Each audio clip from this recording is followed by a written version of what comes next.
great moment. Welcome back inside our studio, Tim, Robbie. I'm Rebecca Lowe. That is exactly, as Peter said, what we love about the Premier League, because Bournemouth were backs to the wall for a lot of that second half, and then to go and steal it, and they'll feel, having been 2-0 up, that they deserved it, Rob. And in a week when they walked all over Marseille in the Champions League, they're supposed to be the best league in football, yet the Premier League, they play a team who's 15th in the league. There's, 12,000 fans in the stadium, and you have to go to the very last minute to make sure it's done. It's a brilliant win for Bournemouth, and it just reminds me of scenes, and I don't know if you can remember, go back, Bex, when Eddie Howe was in charge of Bournemouth, and they beat Manchester United. Yep. Josh King scored in. We saw incredible scenes. Those were just as much, because that's against the reigning champions. It's also very much this season. This season, this kind of thing is happening, Tim. A lot. It's not happening to maybe one or two teams, but around the league. Yeah, you expect, we talked at halftime, thought this almost feels like it could be 2-2. Liverpool were way better in the second half. And then once the equalizer came, it just got opened up. And it was both sides had chances.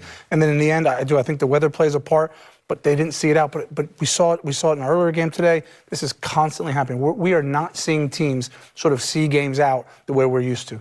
Let's stay on Liverpool for a second. You said they were better in the second half. Robbie said at half-time he felt their body language in the first half was flat, wasn't energised. How do you overall think that Arne Slot will look at that today, that performance? You'd be disappointed. I always talk about Bournemouth being a tough place to play because there's not a lot of fans in the stadium, and it's a far journey. But his team are better than that. And you just think they're going to settle in and turn the corner. They have Mo Salah back. For me, I couldn't agree more with Robbie. The body language of some of his players is so poor. They've got to get rid of that. Like they're the champions. They're not performing like the champions. Okay, maybe they're not going to win the league this year. But there's something about Liverpool Football Club. You can't turn up like that. There's got to be a bigger, better pride.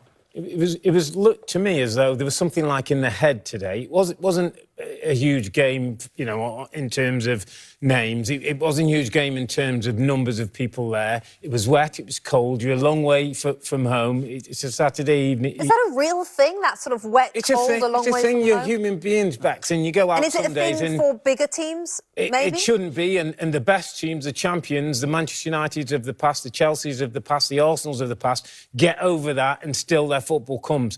In the second half, Liverpool's football was pretty good, and they created enough chances maybe to have won the game, but just mentally, right at the last minute, they weren't quite right again, and Bournemouth find a way to win the game.